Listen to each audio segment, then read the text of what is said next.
Salam sehat untuk kita semua, salam sejahtera dimanapun kita berada.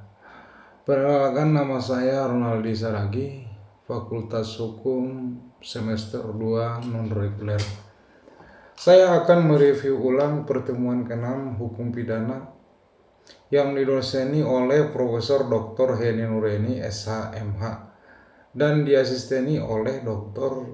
M. Rendi Ari Hayadi SH.MH.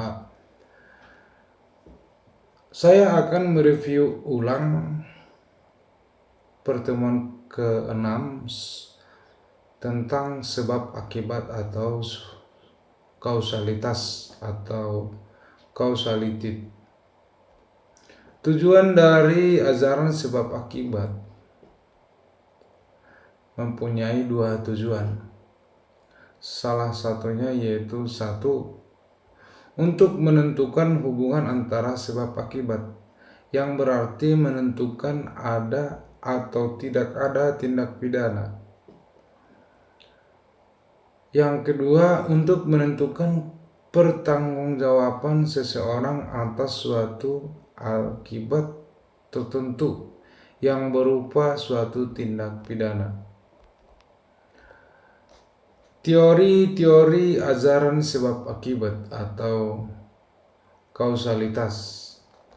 Teori yang pertama ada teori conditio sine qua non atau teori ekivalensi, sering juga disebut teori syarat mutlak. Teori ini berasal dari von Buchori dari kebangsaan Jerman.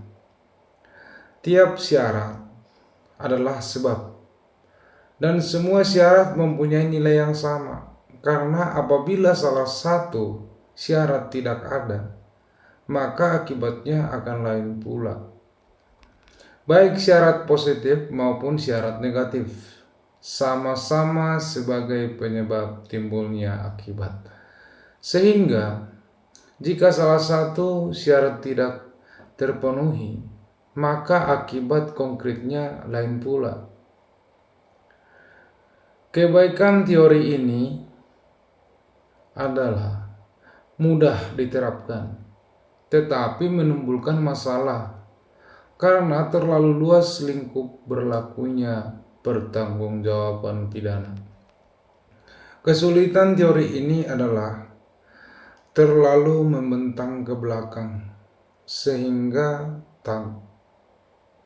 tanpa batas. Teori yang kedua, teori individualisasi. Teori individualisasi mengadakan pembatasan antara syarat dengan sebab secara pandangan khusus, yaitu secara konkret mengenai perkara tertentu saja, dengan mengambil pendapat sesudah kejadian atau post factum. Dalam menentukan akibat dari sebab dilihat dari rangkaian syarat itu, dilihat sendiri-sendiri. Tokoh penganut teori individualisasi adalah Birkmayer dan Binding. Teori yang ketiga, teori generalisasi.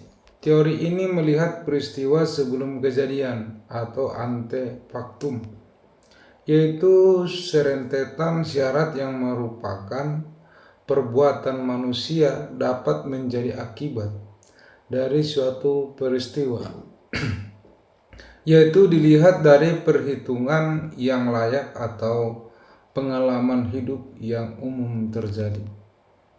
Menurut teori ini harus dicari sebab yang sama atau adequate untuk dapat menimbulkan akibat yang biasa dilakukan. Oleh karena itu teori ini disebut teori adequate. Ukuran dari teori ini adalah keadaan atau kebiasaan sehari-hari dari kejadian yang muncul.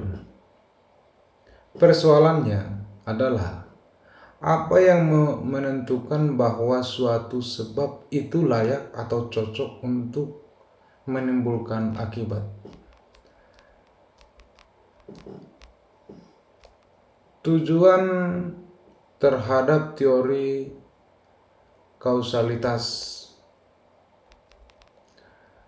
Dari teori tentang kausalitas yang dianggap paling mendekati kebenaran adalah teori adequate atau kausalitas. Tetapi untuk menggunakan teori ini perlu mendapatkan penambahan, yaitu ada unsur kesalahan dari pelaku dalam melakukan perbuatan atau kegiatannya. Oleh karena itu, teori dari Van Kries ini dianggap sesuai dengan jiwa hukum pidana, yaitu dapat melindungi kepentingan hukum terhadap perbuatan yang hendak memperkosanya. Atas dasar itulah hukum pidana harus membuat pagar atau aturan terhadap tindakan atau perbuatan yang mendatangkan kerugian.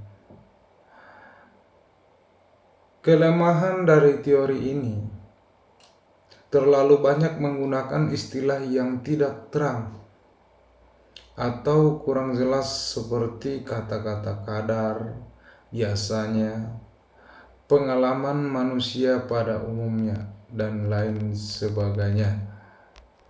Sekian yang bisa review pada pertemuan ke-6. Terima kasih.